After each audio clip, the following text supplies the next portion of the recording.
ادھر تو ہے ہی. السلام علیکم. کنور صاحب آپ کے نام ہونے سے کل خرابی ہو گئی. بیٹھیں. السلام علیکم ورحمۃ اللہ. ایک لفظ کا چھوٹا سا زیر زبر کے فرق سے ترجمہ دوسرا ہو گیا. لبسا یلبسو اور لبسا یلبسو یہ دو الگ الگ ہیں لفظ. لبسا یلبسو کا مطلب ہے پہنانا، لباس پہنانا، اوڑھانا کچھ. اور لبسا یلبسو کا مطلب ہے یہی ہے نا. لبسا سوری لباسا پہلے لباسا یلبسو الٹ ہے. یہ لباسا یلبسو کا مطلب ہے لباس پہنانا نہیں ہے. پھر اس کا مطلب یہ ہے مشتبہ کر دینا جسے تلبیس بھی ہوتی ہے. اور دراصل تو لباس ہی ہے بنیادی. لام بے سین میں لباس سے کچھ بات مشتبہ ہوتی ہے، کچھ حصہ چھپ جاتا ہے. اس لیے اس لفظ کے بہت ہی باریک فرق سے دو معنی بن گئے ہیں. ایک لباس پہنانا اور ایک معاملہ مشتبہ کرنا. قرآن کریم نے جو یہ باب استعمال فرمایا ہے فرشتوں کے تعلق میں، وہ لباس پہنانے والا نہیں بلکہ معاملہ مشتبہ کرنے والا ہے. کیونکہ مضمون میں وہ بھی بیٹھ رہا تھا، اس لیے میں نے لباس پہنانے کا ترجمہ کر دیا تھا. اور مومن صاحب کے دماغ میں آئی بات لیکن اٹک گئے کہ شاید میں نے ڈکشنری دیکھی ہو، اس کا بھی وہ مطلب ہو.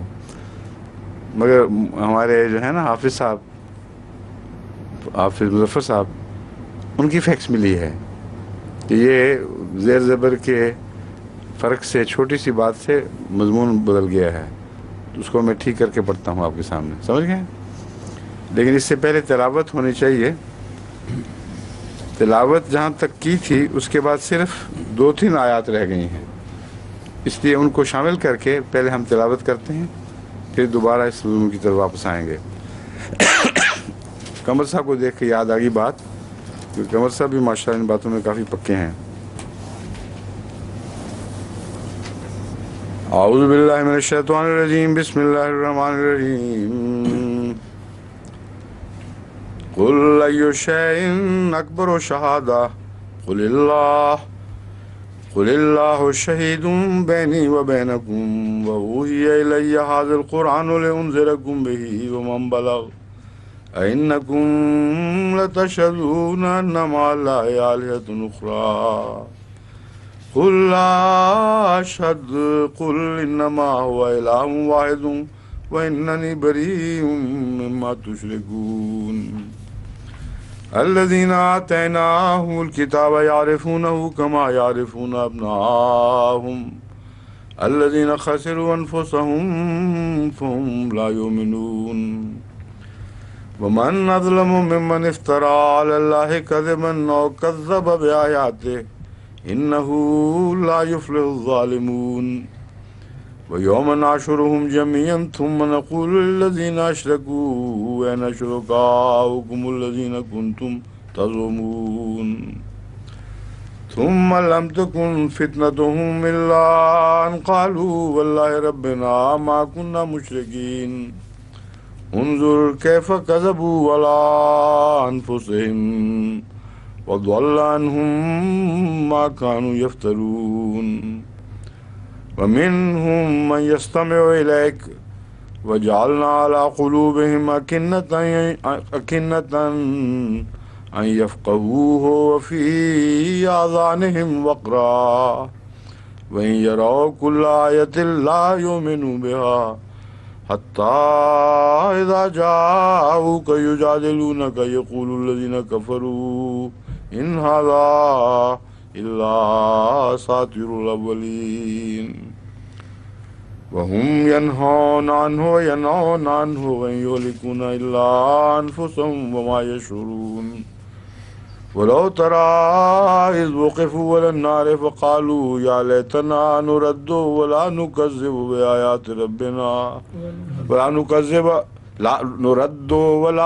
نُكَذِّبَ بِآيَاتِ رَبِّنَا وَنَكُونَ مِنَ الْمُؤْمِنِينَ. بل بدا لهم ما كانوا يخفون من قبل ولو ردوا لعادوا لما نهوا عنه وإنهم لكاذبون وقالوا إن هي إلا حياتنا الدنيا وما نحن بمبعوثين ولو ترى إذ وقفوا على ربهم قال أليس هذا بالحق قالوا بلى وربنا قال فذوقوا العذاب بما كنتم تكفرون قد خسر الذين كذبوا بلقاء الله حتى إذا جاءتهم الساعة بغتة قالوا يا حسرتنا على ما فرطنا فيها وهم يحملون أوزارهم على ظهورهم ألا ساء ما يزرون وما الحياة الدنيا إلا لعب ولهو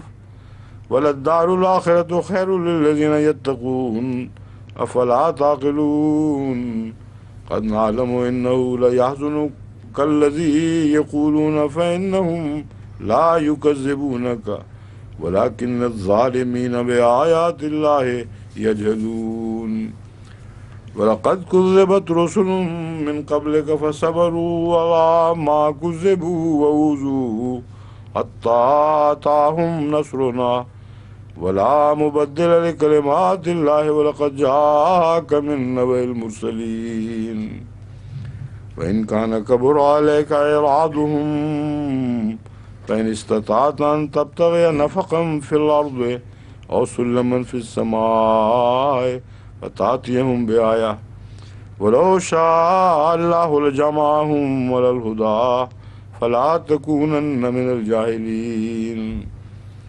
إنما يستجيب الذين يسمعون والموتى يبعثهم الله ثم إليه يرجعون وقالوا لولا نزل عليه آية من ربه قل إن الله قادر على أن ينزل آية ولكن أكثرهم لا يعلمون وما من دابة في الأرض ولا طائر يطير بجناحيه إلا أمثالكم ما فرطنا في الكتاب من شيء ثم إلى ربهم يحشرون والذين كذبوا بآياتنا صم وبكم في الظلمات من يشاء الله يضلل ومن يشاء يجعله على صراط مستقيم قل أرأيتكم إن أتاكم عذاب الله وأتتكم الساعة وغير الله تدعون إن كنتم صادقين بل إياه تدعون فيكشف ما تدعون إليه إن شاء وتنسون ما تشركون.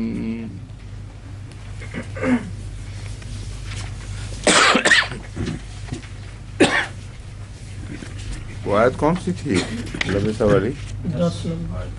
10 ہے.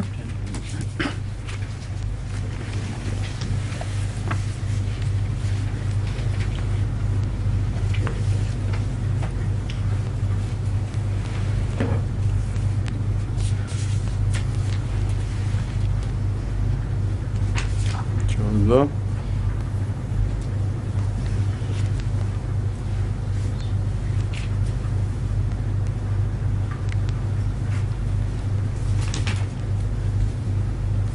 یہ ہے.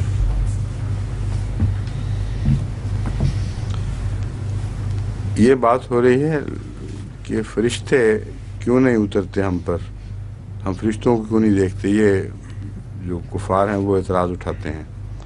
وقالوا لولا انزل علیہ ملک، یعنی رسول اللہ صلی اللہ علیہ وسلم پر کیوں کوئی فرشتہ نہیں اترتا. ولو انزلنا ملک لقضی الامر، اور اگر ہم کوئی فرشتہ اتارتے تو معاملہ طے ہو جاتا، قصہ چکایا جاتا یا قضیہ چکایا جاتا.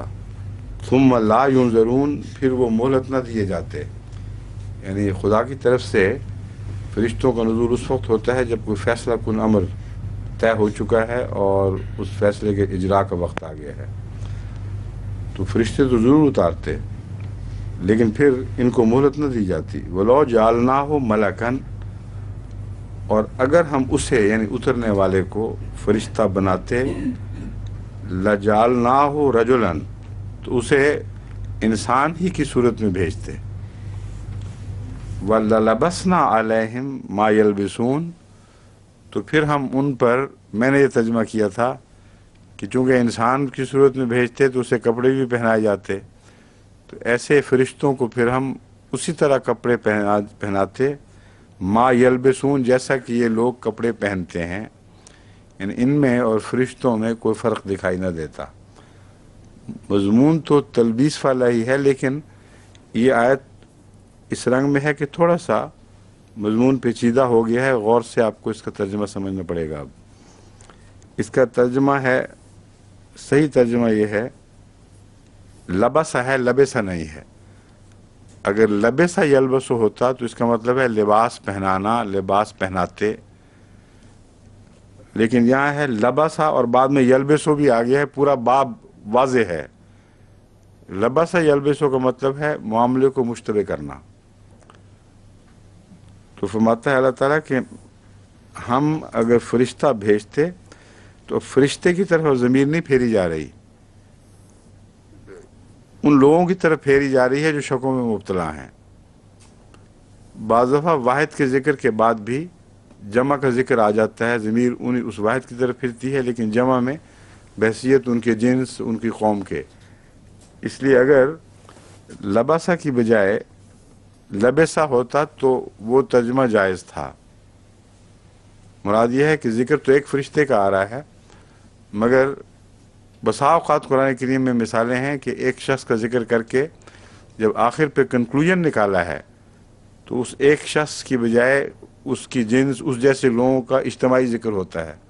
اس وجہ سے میرے ذہن میں کوئی روک نہیں تھی اس میں، لیکن چونکہ واضح طور پر باب دوسرا ہے اس لیے اب ترجمہ بدلے گا، اور ضمیر فرشتوں کی طرف اب نہیں جا رہی، اب ضمیر ان لوگوں کی طرف جا رہی ہے جو یہ کہتے تھے کہ اس پر فرشتہ کیوں نہیں اترتا. لبسنا علیہم، اگر ہم فرشتہ اتارتے اور اسے مرد بنا کر دکھاتے تو ان پر معاملہ اسی طرح مشتبہ کر دیتے جیسا اب یہ اشتباہ میں پڑے ہوئے ہیں.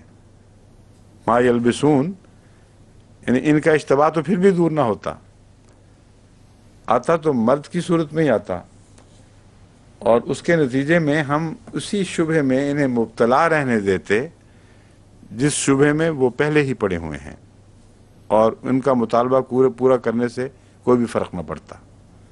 واضح ہو گیا اب؟ ٹھیک ہے.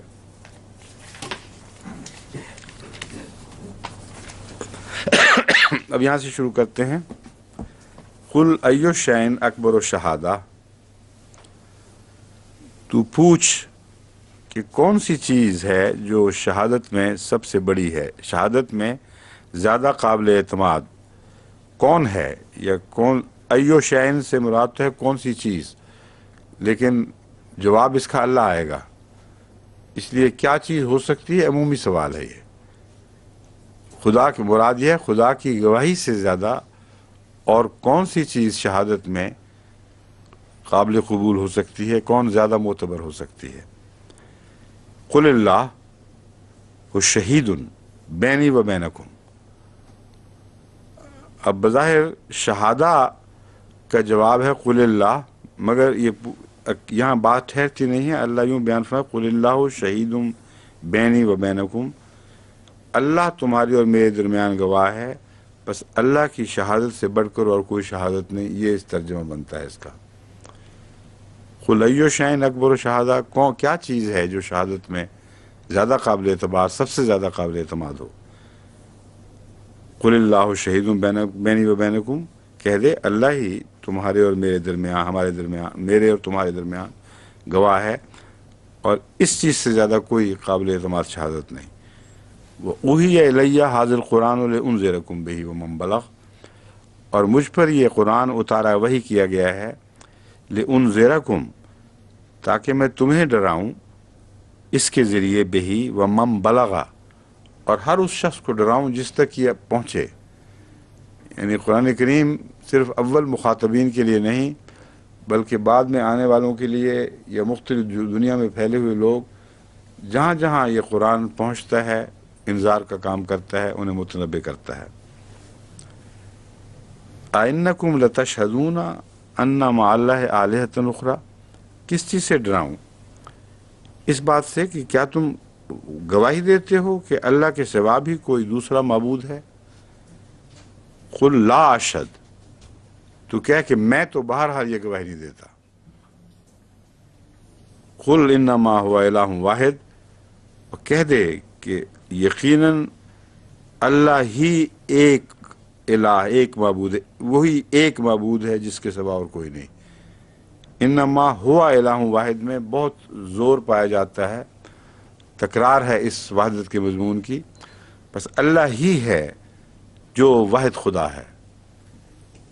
وَإِنَّنِي بَرِيءٌ مِّمَّا تُشْرِكُونَ، اور میں اس سے بری الذمہ ہوں، اور بیزاری کا مضمون بھی بری میں پایا جاتا ہے۔ دونوں مضامین موجود ہیں اس میں کہ میں تو اس سے بیزار ہوں جو تم شرک کرتے ہو، یا جو تم شرک کرتے ہو اس میں کوئی میری ذمہ داری نہیں ہے، خالصتاً تم ذمہ دار ہو اس شرک کے۔ الذین آتیناہم الکتاب یعرفونہ کما یعرفون ابناءہم، وہ لوگ جن کو ہم نے کتاب دی ہے اسے پہچانتے ہیں، کما یعرفون ابناءہم، جیسے اپنے بیٹوں کو پہچانتے ہیں۔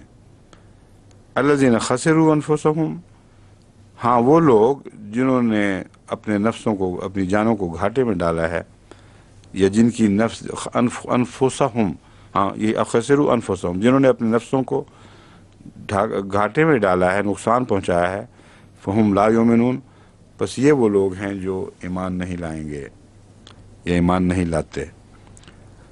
یہاں یہ مثال ہے، میں ایک دفعہ پہلے درس میں اس مضمون کو کھول چکا ہوں، امید ہے یاد ہوگا آپ کو، کہ کیا مطلب ہے کہ وہ اس کو پہچانتے ہیں جیسے اپنے بیٹوں کو پہچانتے ہیں۔ کیوں جی، یاد ہے؟ جس کو یاد ہے وہ ہاتھ کھڑا کر دے۔ آپ کو یاد ہے؟ ہاں، مبارک صاحب بتائیں۔ باپ کی جو صفات ہیں وہ بیٹے میں منتقل ہوتی ہیں، اور صفات کی وجہ سے پہچانا جاتا ہے۔ پھر اپنے بیٹوں کی طرح کس کتاب کو ان کا کلام ہے جو پہچانتے ہیں؟ اللہ تعالیٰ بھی اپنی صفات کی وجہ سے پہچانا، اللہ تعالیٰ اپنی صفات کی وجہ سے پہچانا۔ نہیں، اس کا عبارت یہ ہے، الذین آتیناہم الکتاب، وہ لوگ جن کو ہم نے کتاب دی، یعرفونہ کما یعرفون ابناءہم، وہ اس کتاب کو پہچانتے ہیں جیسا کہ وہ اپنے بچوں کو پہچانتے ہیں۔ بعض لوگوں کے نزدیک ضمیر رسول اللہ صلی اللہ علیہ وسلم کی طرف جاتی ہے، بعض کے نزدیک کتاب کی طرف، بعض کے نزدیک دونوں امکانات ہیں، مگر وہ کس طرح پہچانتے ہیں؟ وہ اپنے بچوں کو تو اپنے ذریعے پہچانتے ہیں۔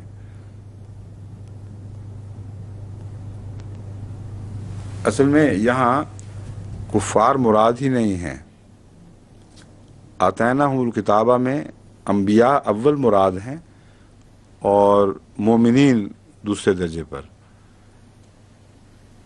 اگر انبیاء کا ترجمہ ہوگا تو وہ کتاب کے گواہ اس وجہ سے ہیں کیونکہ جیسے انسان اپنے نقوش اپنے بچے میں دیکھ کر جان لیتا ہے کہ بچہ سچا میرا ہی ہے، اسی طرح جو الہام ان پر اترتا ہے اس پر خدا تعالیٰ کی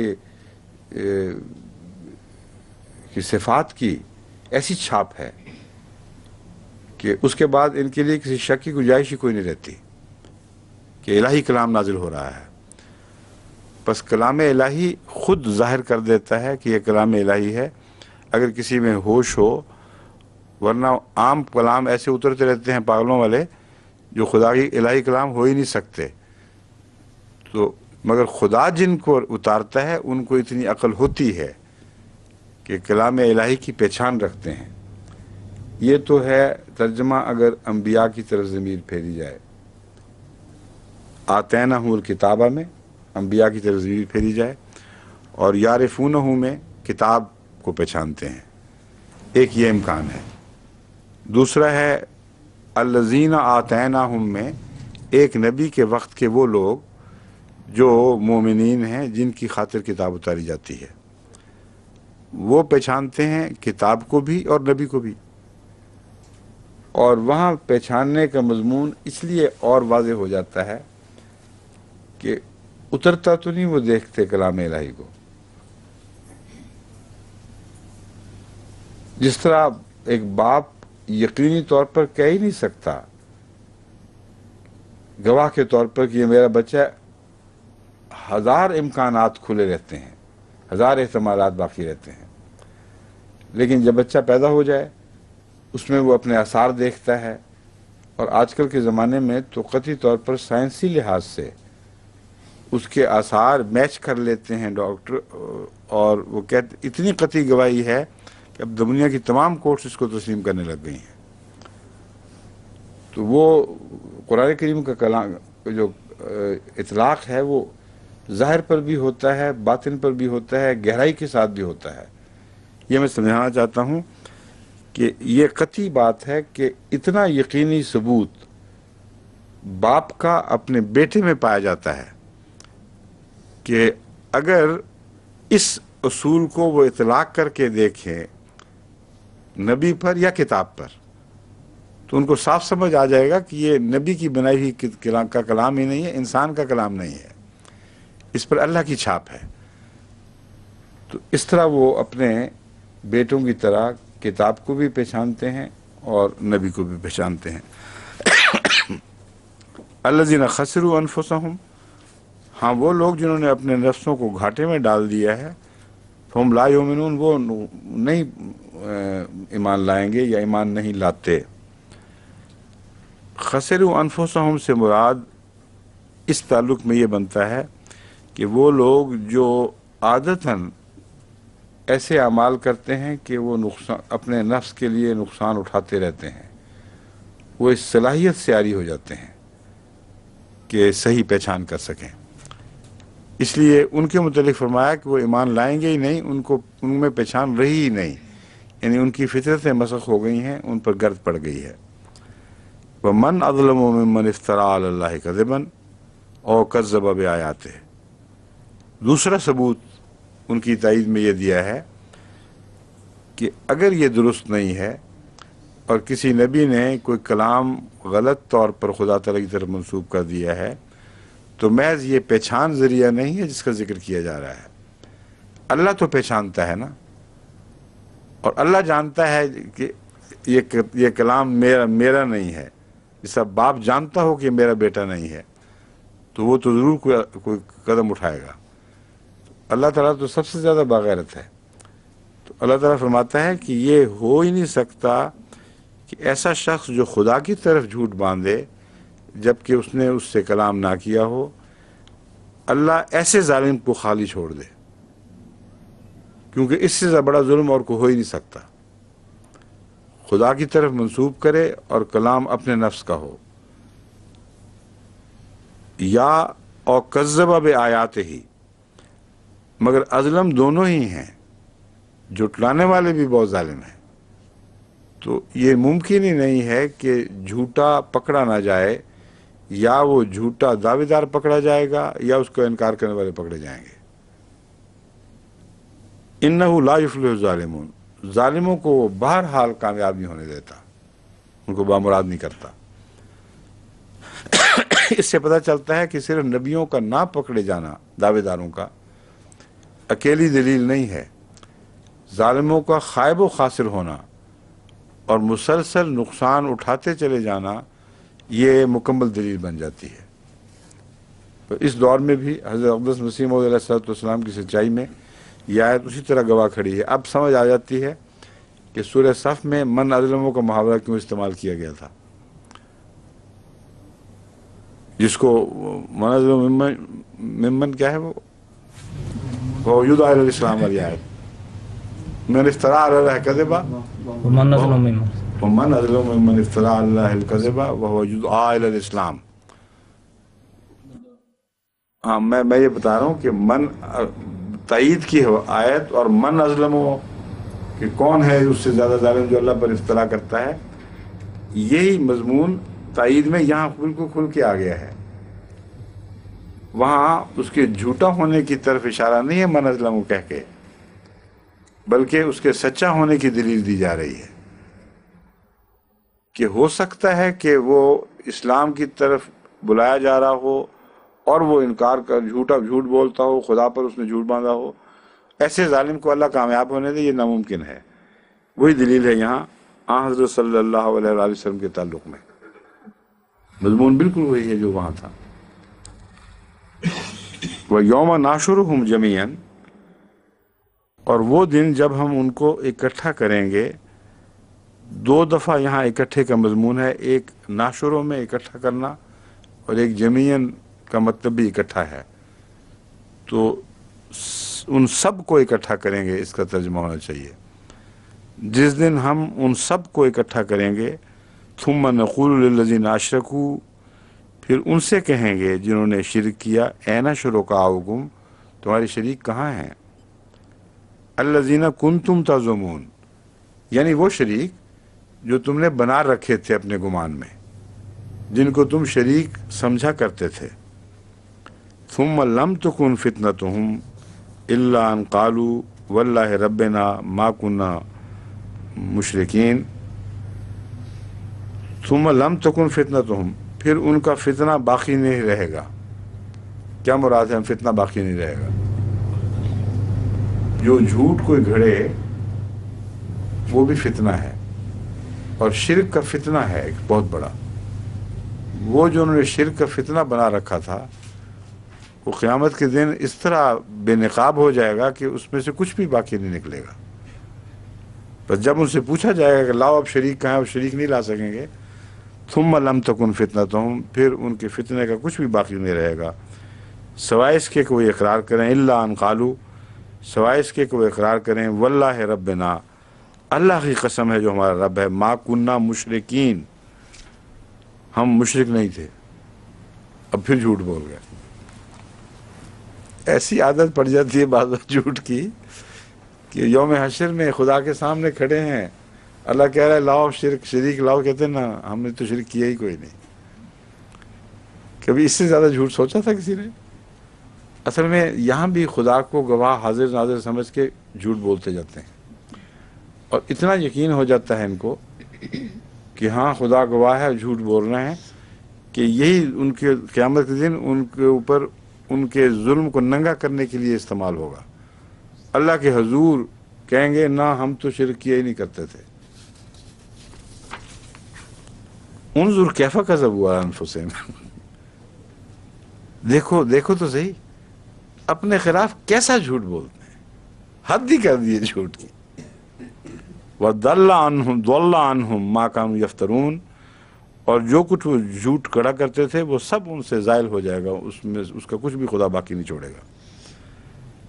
وَمِنْهُمْ مَنْ يَسْتَمِعُ إِلَيْكَ، ان میں ایسے بھی ہیں جو تیری طرف بظاہر کان لگا کر سنتے ہیں، تیری طرف ان کی نظر کان لگے رہتے ہیں کہ کیا ہو۔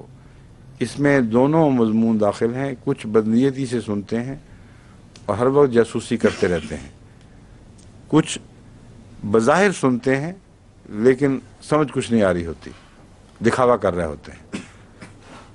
وَجَعَلْنَا عَلَىٰ قُلُوبِهِمْ أَكِنَّةً، حالانکہ ہم نے ان کے دلوں پر پردے ڈال رکھے ہیں، ان یفقہوا، کہ وہ کچھ سمجھ سکیں، وفی آذانہم وقرا، اور ان کے کانوں میں بوجھ ہیں۔ اس کے باوجود اگر وہ سنتے ہیں تو فائدہ ان کو کچھ نہیں ہو سکتا۔ یعنی یہ سننے والے وہ ہیں جن کو اللہ نے در حقیقت سمجھنے سے محروم کر رکھا ہے، کہ ان کے سننے کی نیت ہی میں فطور پایا جاتا ہے۔ یا وہ سنتے ہیں جاسوسی کی خاطر، یا وہ سنتے ہیں دکھاوے کے لیے کہ لوگ سمجھیں کہ ہم بڑی باتیں سن رہے ہیں، اور یہ خود دونوں باتیں پردے ہیں۔ اللہ تعالیٰ نے ان کے دلوں پر پردے ڈال رکھے ہیں، اس لیے ایسے سننے والوں کو کچھ بھی خاک بھی پلے نہیں پڑے گا، کچھ سمجھ نہیں آئے گی۔ وَإِن يَرَوْا كُلَّ آیَةٍ لَا يُؤْمِنُوا بِهَا، اگر وہ ہر نشان بھی دیکھ لیں تب بھی وہ ایمان نہیں لائیں گے، کوئی ایک نشان بھی ان کو فائدہ نہیں دے گا۔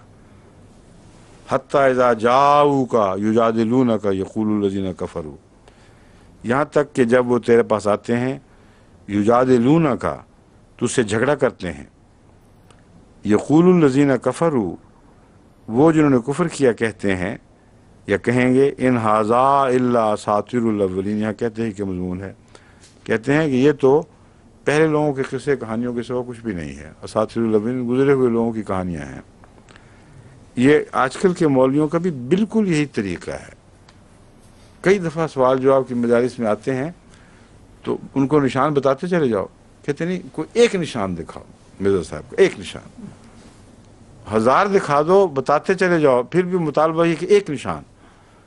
وہ اصل میں اثر کو جھاڑنے کے لیے نا اس قسم کی بار بار تکرار کرتے ہیں تاکہ سننے والے سمجھیں کہ ہاں ہم نے غور کیا، ہم اس کو غلط سمجھ رہے ہیں۔ اور جب ہمارا وفد پیش ہوا تھا اسمبلی میں خلیفۃ المسیح ثالث کے ساتھ، میں بھی تھا، اس وقت انہوں نے ایک عجیب رٹ لگائی ہوئی تھی کہ مرزا صاحب نے جو بھی تفسیریں کی ہیں وہ ساری کی ساری پہلوں کی نقلیں ہیں، کوئی ایک تفسیر کی ایک بات بتاؤ۔ اب خلیفۃ المسیح ثالث نے بے شمار باتیں بتائیں، کتاب سورہ الفاتحہ کتاب ان کے سامنے تھی، لیکن وہ ہر بات سننے کے باوجود ہمارا مطالبہ ہے کوئی ایک بات بتاؤ جو نہیں، اگر ساری وہی ہیں تو تم نے ان سب کو جھٹلا دیا ہے، تو پھر تم نے پہلے سب کو جھٹلا دیا ہے، اور اگر نہیں جھٹلایا تو ان کو جھوٹا کیوں کہتے ہو؟ پھر وہ شخص جس کی تفسیر کلیتاً پہلوں کی جن بزرگوں کی تم عزت کرتے ہو ان کی نقل ہے، تو اس کی تفسیر کا کہاں انکار کرو گے تم؟ پھر جہاں کرو گے تمہارا پہلوں سے بھی تعلق کاٹا جائے گا، اور عقلاً تمہارے پاس گنجائش ہی کوئی نہیں رہتی، تو اس لیے ان کا جھوٹ ان کے اندر ہی داخل ہوتا ہے، ذرا سا کھول کر دیکھے تو دکھائی دینے لگتا ہے۔ وَهُمْ يَنْهَوْنَ عَنْهُ وَيَنْأَوْنَ عَنْهُ، نہا اور نا کا مطلب یہ ہے، نہا کا منع کرنا اور نا کا خود رک جانا، تو وہ اس سے روکتے بھی ہیں اور خود بھی رکتے ہیں۔ وَإِن يُهْلِكُونَ إِلَّا أَنفُسَهُمْ وَمَا يَشْعُرُونَ، اور وہ سوائے اپنے نفسوں کے کسی کو ہلاک نہیں کرتے، وَمَا يَشْعُرُونَ، اور کوئی شعور نہیں رکھتے۔ بولو ترا اذ وقفوا علی النار، اور اگر تو انہیں دیکھے جب وہ آگ کے سامنے ٹھہرائے جائیں گے، فقالو یا لیتنا نردو، وہ کہیں گے اے کاش ہم واپس لوٹائے جائیں، ولا نکذب، اور یہاں واپس لوٹائے جائیں تو ولا نکذب نہیں کہتے، اگر واپس لوٹائے جائیں تو ہم پھر تکذیب نہ کریں، اے کاش اس حالت میں واپس لوٹائے جائیں کہ ہم پھر تکذیب نہ کریں اپنے رب کی آیات کی، وَنَكُونَ مِنَ الْمُؤْمِنِينَ، اور ہم مومنوں میں سے ہو جائیں۔ یہ دعویٰ اور ہے، اس کے علاوہ اسی مضمون میں دوسرا دعویٰ بھی ملتا ہے قرآن کریم میں۔ وہ کہتے ہیں کہ اگر ہم واپس لوٹائے جائیں تو ہم نہیں کریں گے۔ یہ مضمون کئی جگہ موجود ہے، اور اللہ کہتا ہے جھوٹ بولتے ہیں، اگر انہیں واپس لوٹایا جائے پھر بین یہی کریں گے۔ یہ دوسرا مضمون ہے۔ یہاں اگر ہم لوٹائے جائیں نہیں کہتے ہیں، کاش ہمیں لوٹا دیا جائے، اور اس طرح لوٹایا جائے کہ ہم پھر تکذیب نہ کریں اور مومنوں میں شمار ہوں۔ بل بدا لہم ما کانوا یخفون من قبل، اصل بات یہ ہے کہ ان پر وہ بات ظاہر ہو چکی ہے جو اس سے پہلے چھپایا کرتے تھے۔ وَلَوْ رُدُّوا، اور حال یہ ہے کہ اب بھی ان کی تمنا بھی جھوٹی ہے۔ یہ وہی لوگ ہیں جنہوں نے کہہ دیا تھا کہ ہم شرک کرتے ہی نہیں تھے، تو جھوٹ مسلسل بولی چلے جا رہے ہیں۔ اللہ تعالیٰ فرماتا ہے وَلَوْ رُدُّوا لَعَادُوا لِمَا نُهُوا عَنْهُ، اگر ان کو لوٹا دیا جائے تو ضرور وہ بات پھر کریں گے جس سے روکا گیا۔ وَإِنَّهُمْ لَكَاذِبُونَ، کیونکہ ہیں ہی جھوٹے۔ وَقَالُوا إِنْ هِيَ إِلَّا حَيَاتُنَا الدُّنْيَا وَمَا نَحْنُ بِمَبْعُوثِينَ، اصل بات یہ ہے ان لوگوں کا دنیا میں یہ ایمان تھا، إِنْ هِيَ إِلَّا حَيَاتُنَا الدُّنْيَا، کہ جو کچھ بھی ہے دنیا کی زندگی ہے، وَمَا نَحْنُ بِمَبْعُوثِينَ، اور ہم اٹھائے جانے والے کبھی بھی نہیں ہو سکتے، ایسا کبھی نہیں ہو سکتا کہ ہم اٹھائے جانے والے ہوں، یعنی ہمیں اٹھا دیا جائے دوبارہ. ولو ترا اذ وقفوا علی ربہم، پہلے تھا ولو ترا اذ وقفوا علی النار، اب ہے ولو ترا اذ وقفوا علی ربہم. اگر تو دیکھ لے ان کو اس حالت میں کہ جب وہ خدا کے حضور ٹھہرائے جائیں گے. قال الیس ھذا بالحق، اور اللہ ان سے کہے گا کہ کیا یہ حق نہیں ہے؟ قالوا بلا وربنا، کہیں گے قسم خدا کی ضرور سچ ہے، کیوں نہیں، ہم اپنے رب کی قسم کھاتے ہیں کہ حق ہے. قال فذوقوا العذاب بما کنتم تکفرون، وہ اللہ فرمائے گا کہ پس پھر تم عذاب کو چکھو بما کنتم تکفرون، بوجہ اس کے جو تم انکار کیا کرتے تھے. اب تو اقراری مجرم بن ہی گئے ہو. یہ گواہی تو بہرحال دی ہے کہ اللہ سچا ہے، اور اللہ جانتا ہے کہ تم پہلے جھوٹے تھے اور تم انکار کیا کرتے تھے، اس لیے عذاب کو چکھو.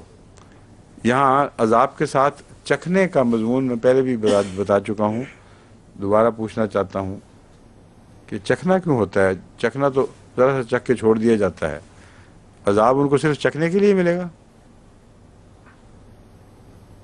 ٹھیک ہے، کوئی بتائے گا، جواب دے گا کوئی؟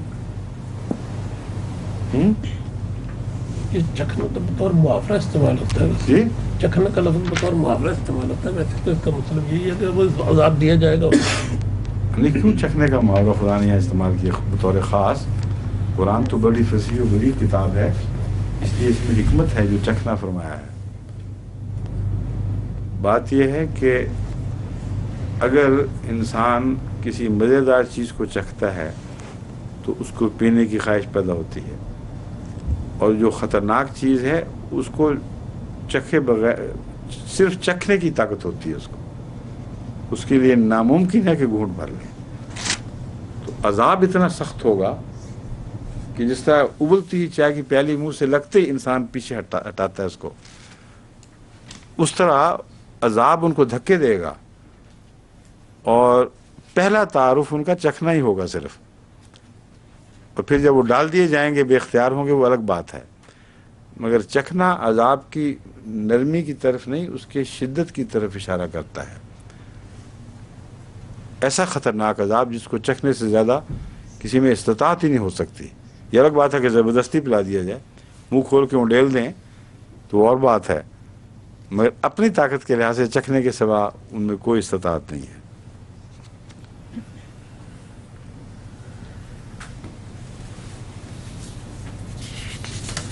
قد خسر الذین کذبوا بلقاء اللہ، وہ لوگ جنہوں نے اپنے نفسوں کو گھاٹے میں ڈالا. پہلے ان کو ذکر کیا جا چکا ہے، اس میں یہ تفصیل نہیں تھی کہ کیسے گھاٹے میں ڈالا، اب اس کی تشریح فرمائی جا رہی ہے. وہ لوگ جنہوں نے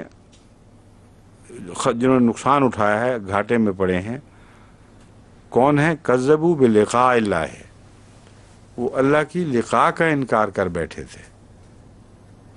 اور اسی مضمون کو پہلے بھی بیان فرمایا ہے کہ وہ لوگ ایسے ہیں جو کہتے تھے کہ یہی دنیا کی زندگی ہے، ہم دوبارہ نہیں اٹھائے جائیں گے. یہ جو سودا ہے یہ بہت نقصان کا ہے، کیونکہ تمام انسانی اعمال کی صحت کا انحصار اس بات پہ ہے کہ میری جواب طلبی ہوگی. اس دنیا میں بھی اگر جواب طلبی کا تصور اٹھا لیں تو فساد عام برپا ہو جاتا ہے. جتنا کرائم ہو رہا ہے دنیا میں، اس امید پر ہو رہا ہے کہ جواب طلبی سے بچ جائیں گے. اگر یقین ہو کہ یہ کیا اور جواب طلبی ہوگی تو کوئی مجرم پھر جرم کی جرات نہیں کر سکتا. تو اللہ تعالیٰ جو خسرہ کا مضمون بیان فرما رہا ہے، اصل گھاٹا اس بات کا ہے کہ آخرت میں پیش ہونے پر ایمان اٹھ جائے اور انسان سمجھے کہ ہم اسکاٹ فری ہیں، یہاں جو چاہیں کرتے پھریں، مر کے جی اٹھنا ہی نہیں تو پھر کیا فرق پڑتا ہے. ایسے لوگ بے حیا مجرم بن جاتے ہیں، ان کو کوئی خوف، کوئی کسی قسم کا تردد باقی نہیں رہتا. تو فرمایا قد خسر الذین کذبوا بلقاء اللہ، جنہوں نے اللہ کی لقاء کا انکار کر دیا ہے وہ گھاٹے والے لوگ ہیں. حتی اذا جاءتہم الساعۃ بغتۃ، یہاں تک کہ گھڑی تو یہ آنی ہی آنی ہے، جب اچانک ان تک وہ گھڑی آ پہنچے گی. قالوا یا حسرتنا علی ما فرطنا فیہا. اب یہاں بغتتاً کا مضمون جو ہے، موت تو ہر ایک کو آتی ہے، بغتتاً اس لیے کہ ان کے لیے جی اٹھنے کا تجربہ بالکل غیر متوقع ہوگا. اس لیے اچانک دھکا لگے گا ان کو، ہیں یہ کیا ہوا، ہم تو جی اٹھے ہیں.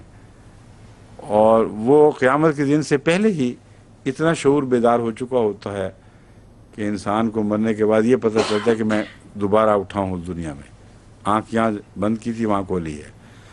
یہ بغتتاً ان کی توقع کے خلاف بات تھی، اس لیے بغتتاً ہے، ورنہ تو ہر ایک کے لیے بغتہ ہی ہے. قالوا یا حسرتنا علی ما فرطنا فیہا. موت کے وقت نہیں ہے یہ بغتتاً، یہ جی اٹھنے کے تجربے سے تعلق رکھنے والا مضمون ہے. کیونکہ موت کے وقت یہ نہیں کہا کرتے یا حسرتنا علی ما فرطنا، مانتے ہی کچھ نہیں، ان کا تو دماغ ہی نہیں جاتا بعض وقت خدا کی طرف. بس لقاء کا جب قرب ان کو نصیب ہوگا، وہ لمحے جب وہ دیکھیں گے کہ لقاء سامنے آئی کھڑی ہے، اس وقت وہ کہیں گے یا حسرتنا علی ما فرطنا فیہا، اے حسرت وائے حسرت اس پر جو ہم نے فرت کا ترجمہ بتاتا ہوں، ہم نے فرد سے کام لیا ہے. فرتا کا مضمون مختلف معنی رکھتا ہے. ایک یہ ہے کہ ایک انسان ایک چیز کو دیکھے اور توجہ نہ دے اور آگے گزر جائے، اس کو بھی فرتا کہتے ہیں. ایک یہ معنی ہے کوتاہی، کسی چیز سے اس کا حق ادا نہ کرنا، اس میں کوتاہی دکھانا اور کمی رکھ دینا، اس کا معنی بھی فرتا ہے. یہ دونوں معنی کمی سے تعلق رکھتے ہیں. ایک معنی اضافے سے تعلق رکھتا ہے. اگر انسان اپنے ایمان اعتقاد میں مبالغہ کرے، کسی کے درجے کو بڑھا دے یا کسی کے درجے کو کم کر دے، دونوں صورتوں میں لفظ فرتا اس پر استعمال ہوتا ہے. یعنی کیوں آپ کہنا چاہتے ہیں؟ مادہ تو ایک ہے لیکن باب بدل نہیں، جگہ اسی باب میں یہ تو آپ کو شک نہیں رہنا چاہیے، میں چیک کر کے آیا ہوں.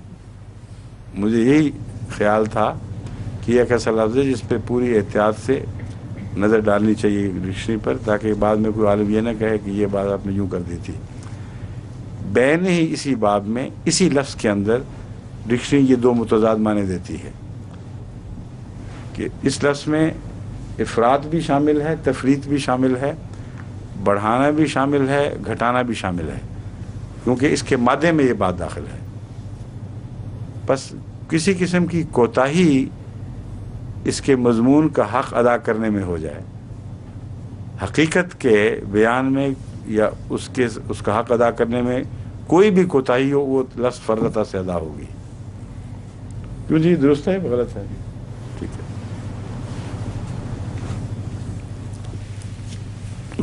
کہتے ہیں ما فرطنا فیہا، ہم نے جو اللہ تعالیٰ کی ذات میں، یا فیہا تو اللہ تعالیٰ کی ذات نہیں ہو سکتا، یہ مضمون ہے ساتھ کے متعلق، قیامت کی گھڑی کے متعلق ہو سکتا ہے. ساتھ تو بغتتاً قالوا یا حسرتنا علی ما فرطنا فیہا، ہم نے جو اس کے معاملے میں بے احتیاطی اور کوتاہی سے کام لیا، اس کو اہمیت نہیں دی، یہ مراد ہے فرطنا. وہم یحملون اوزارہم علی ظہورہم، یہ اس وقت تو بات کہیں گے جب کہ اپنے بوجھ اپنی پیٹھوں پر اٹھائے ہوئے ہوں گے. الا ساء ما یزرون، خبردار بہت ہی برا ہے جو وہ اٹھائے ہوئے ہوں گے. یہ پیٹھوں پر بوجھ سے کیا مراد ہے؟ کیوں جی؟ ہاتھوں کی طرح باقاعدہ گٹھیاں باندھ کے پیچھے اٹھائی ہوں گی، کوئی اور بات ہے؟ ذلت اور کثرت بوجھ بھی ہو سکتا ہے. گناہ اتنے ہوں گے کہ ساتھ پہ اٹھا ہی نہیں سکتے، جو کہ ہوں گے پیٹ پہ ڈالتے ہیں، یہ بھی ہے. اور چھپانے کے لیے، یا چھپانے کے لیے ایسے پیچھے نظر نہ ہے. وہ جو میں نے کہا تھا نا کہ قوم کا بھی بوجھ ہے ان کے اوپر بھاری، کیا تھا وہ مصرع؟ یہ خبر کسی طریقے سے ہمار تک تو پہنچے یہ بوجھ اتنے زیادہ ہیں ان بدبختوں کے، لوگوں کو بھی مسلیڈ کرتے ہیں. اس لیے اپنا نفس کا بوجھ نہیں ہے جو اٹھائے پھرے آرام سے. یہ لادے ہوئے بوجھ سے مراد ہے دوسروں کے بھی بوجھ اٹھائے ہوں گے، یا دوسرے معنوں میں جیسے آپ نے کہا ہے گناہ اتنے کثرت سے ہو جائیں کہ پھر ان کی گٹھریاں لادنی پڑیں، اور خدا نے چھوڑنا تو کچھ نہیں ہے. انہوں نے تو فرض سے کام لی ہے، اللہ نے فرض سے کام نہیں لینا، کچھ بھی ان کا باقی نہیں رکھے گا. جو کچھ بھی گناہ ہیں وہ اپنے بوجھ اٹھائے ہوئے واپس آئیں گے، سامنے آئیں گے. اور دوسرے اس منظر کشی میں تذلیل بھی ہے. ایک انسان پیٹھ پہ اپنا بوجھ اٹھائے ہوئے جا رہا ہے، یہ ذلت کا نشان ہے. اسی لیے حضرت مسیح علیہ الصلوۃ والسلام کو جب ذلیل کرنے کی کوشش کی گئی آخری وقت میں، تضحیک سے کام لیا، تو وہ آپ کی صلیب آپ کی پیٹھ پر لا دی گئی کہ یہ اٹھا کے لے کے چلو.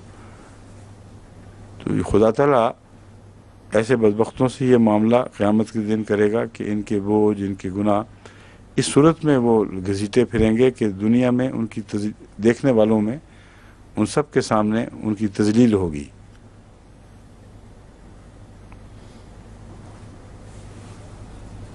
وَمَا الْحَيَاةُ الدُّنْيَا إِلَّا لَعِبٌ وَلَهْوٌ. وہ دنیا کی زندگی جس کو وہ اتنی اہمیت دیے بیٹھے تھے کہ سب کچھ یہی ہے اور آئندہ کچھ بھی نہیں ہوگا، اس کے متعلق فرماتا ہے لعب واللہو، وہ محض ایک کھیل تماشا ہے. لغو بات، لعب کھیل کو کہتے ہیں، لہو فضول بات. تو اردو میں کھیل تماشا کہنا اس مضمون کو ظاہر کرتا ہے کہ تو محض ایک کھیل تماشا ہے. وَلَدَّارُ الْآخِرَةُ خَيْرٌ لِلَّذِينَ يَتَّقُونَ، اور آخرت کا گھر جو ہے وہ یقیناً ان لوگوں کے لیے جو تقوی اختیار کرتے ہیں بہتر ہے. افلا تعقلون، بس کیا تم عقل نہیں کرتے یا عقل نہیں کرو گے؟ دونوں معنی اس میں داخل ہیں. قد نعلم انہ لیحزنک الذی یقولون، ہم ضرور جانتے ہیں.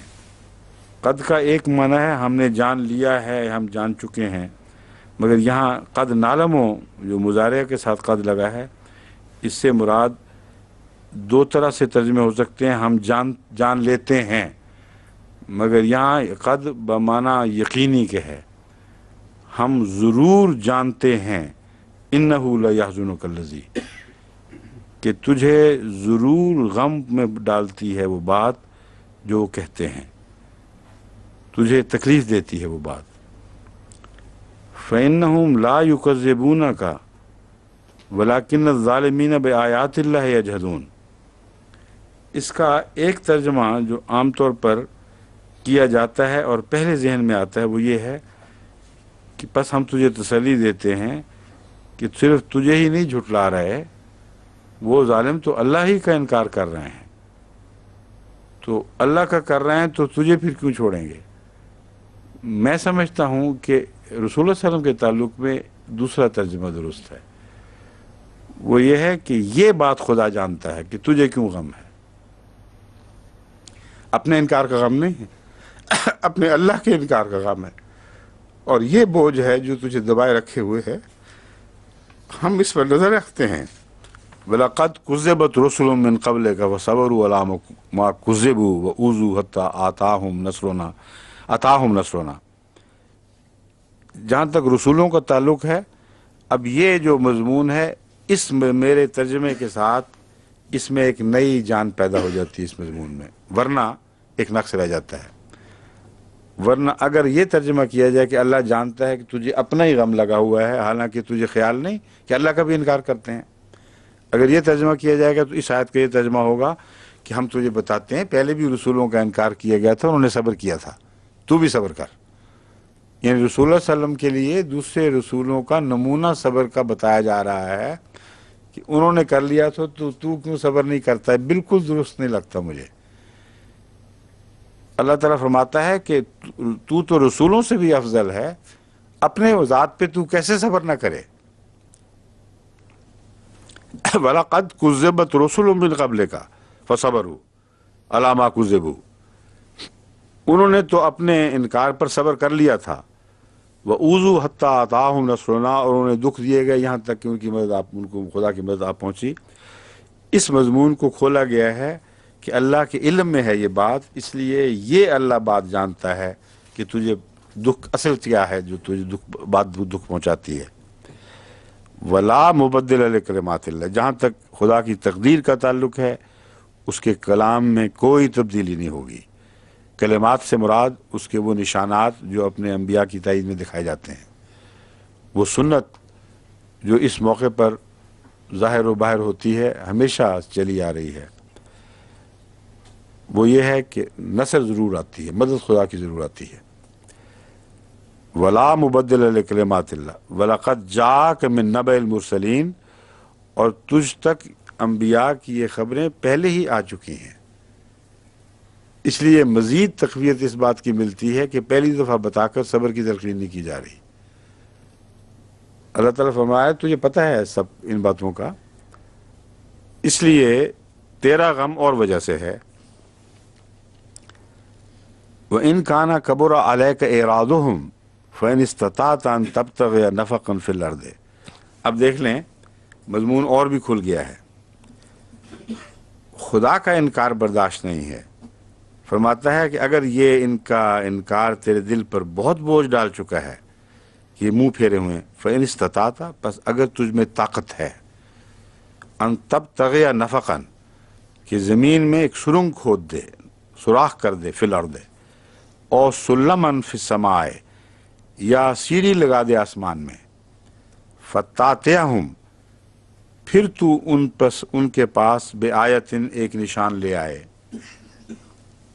زمین کھود کے کوئی نشان تلاش کرے یا آسمان سے ایسا نشان لے آئے جس سے یہ خدا کی ہستی کے قائل ہو جائیں، یہ مراد ہے۔ اگر یہ بات ہے تو کیا اللہ اگر چاہتا تو ایسا نہ کر سکتا؟ وَلَوْ شَاءَ اللَّهُ لَجَمَعَهُمْ عَلَى الْهُدَىٰ، اور اگر اللہ چاہتا تو انہیں ہدایت پر جمع کر دیتا۔ یہ اس کا منشا ہی نہیں ہے کہ ہر شخص کو مجبوراً ہدایت دے دے، اسکیم آف تھنگ کے خلاف ہے، یہ کلمات اللہ کے خلاف ہے۔ بس جو سنت پہلے رائج ہو چکی ہے وہ اب بھی رائج رہے گی، اور اللہ کی سنت ہے کہ زبردستی لوگوں کو ہدایت پر اکٹھا نہیں کیا کرتا۔ ہاں تیرا بس چلے تو یہ کر دے، یہ مراد ہے۔ اتنی تمنا ہے ان کو ہدایت دینے کی، انکار کا غم نہیں، ان کو ہدایت دینے کی تمنا ہے کہ اگر تیرا بس چلتا تو زمین کھودتا، آسمان پہ سیڑھی لگا کے چڑھ جاتا کہ کوئی نشان ایسا اتر آئے کہ خدا تعالیٰ کو یہ دیکھ لے اور ہدایت پا جائے، لیکن تیرے بس کی بات نہیں۔ انما یستجیب الذین یسمعون، یقیناً وہی سنتے اور جواب دیتے ہیں جو سنتے ہیں۔ اب سنتے اور جواب دیتے ہیں کا ترجمہ جو میں نے کیا ہے پہلی آیت کی روشنی میں، ورنہ لفظی ترجمہ یہی ہے جو سنتے ہیں وہ جواب دیتے ہیں۔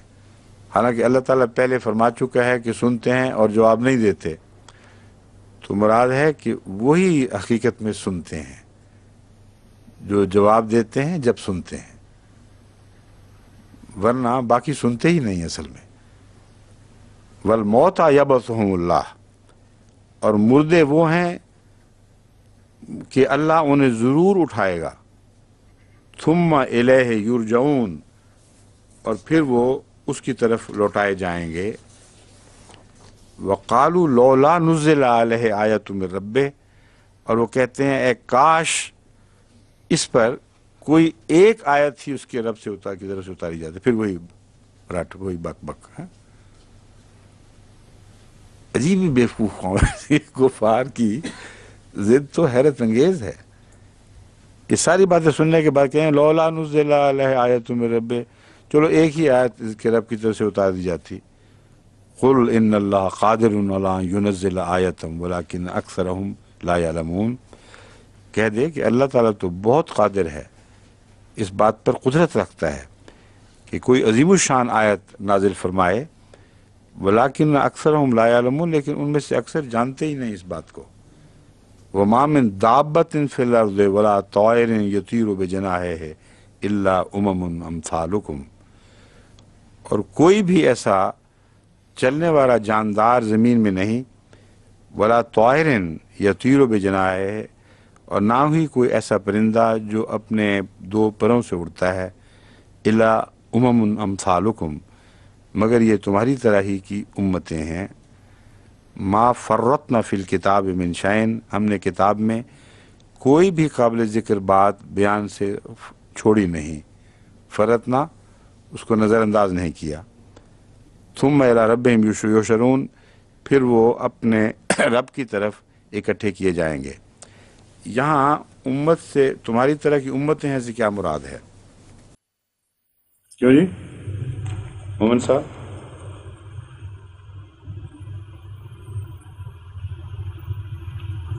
یہ جرمز جو چلتے ہیں، ہر چیز جو رینگتی ہے زمین پہ وہ بھی دابہ ہے، کیڑے مکوڑے بھی۔ وَلَا طَائِرٍ يُطِيرُ بِجَنَاحِهِ إِلَّا أُمَمٌ أَمْثَالُكُمْ، تمہاری طرح ہی کی امتیں ہیں۔ کیوں جی بتائیں؟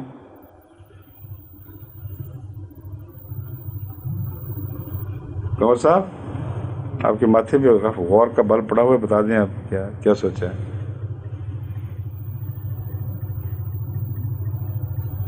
اسپیشیز ہیں، مطلب تخلیق کے جو اسپیشیز وہ تو ہے ہی، وہ تو ظاہر ہے۔ اس سے پہلے یہ ذکر گزر چکا ہے کہ مسیح پرندے بناتے تھے، یہ ذکر آ چکا ہے قرآن شریف میں کہ حضرت سلیمان کے بھی پرندے تھے، یہ بھی ذکر آ چکا ہے کہ کیڑیاں کلام کرتی تھیں جو دابہ ہے، اور بہت سے ایسے مضمون گزرے ہیں جن میں دابہ اور طائر سے مراد انسان ظاہری طور پر وہ جو ظاہر یہ جانور ہیں یہ لیتا ہے۔ اور اس آیت میں ایک یہ اشارہ بھی ممکن ہے، ایک تو مضمون وہ تو ہے ہی کہ ایک امتیں ہیں، قسم کی جماعتیں ہیں ان کی بھی، کہ تم ان کلام الہی کے جو اشارے ہیں منطوق ہیں ان کو سمجھو۔ اللہ تعالیٰ مثالیں دیتا ہے بعض دفعہ دابہ سے، مثلا یہ جو جھکے ہوئے ہیں لوگ زمین کی طرف، ان کے متعلق فرمایا ہے گائے بھینسوں کی طرح ہیں، تو یہ نہیں، اور یہ بندر بن گئے۔ تو یہ ساری مثالیں جو قرآن میں ملتی ہیں ان کا لفظی ترجمہ نہ کیا کرو، یہ تمہاری طرح ہی کے لوگ ہیں، ان کی مختلف نوعیتیں ہیں، کوئی بندر کی شکل میں ہے، کوئی کیڑی کی شکل میں ہے، کوئی کیڑوں مکوڑوں کی طرح زندگی بسر کر رہا ہے، اور کچھ ایسے ہیں جو پرندوں کی طرح ہواؤں میں اڑ رہے ہیں، آسمان کی وسعتوں تک پہنچنے والے ہیں۔ تو یہ تمثیلات ہیں جو اللہ تعالیٰ بیان فرماتا ہے، اور یہ تمہارے جیسے ہی لوگوں کے اوپر چسپاں ہونے والی تمثیلات ہیں۔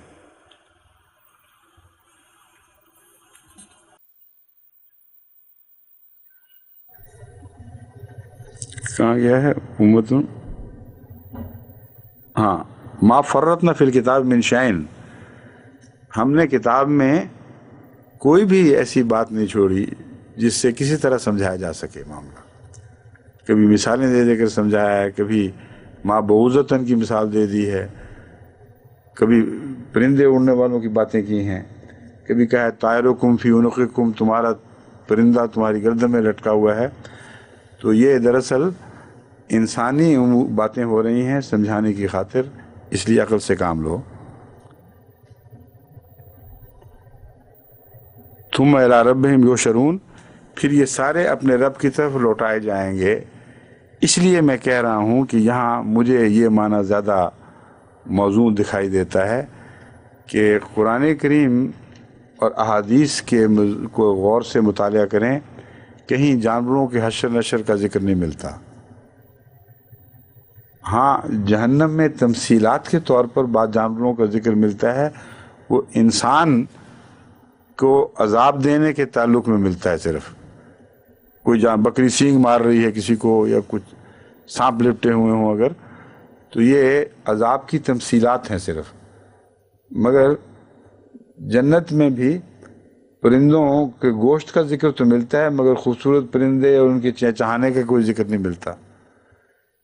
اس لیے طائر کا گوشت وہاں کچھ اور معنی رکھتا ہے، ورنہ دودھ کی نہریں بہہ رہی ہیں، بھینس کوئی نہیں ہے، کوئی گائے نہیں ہے، شہد کی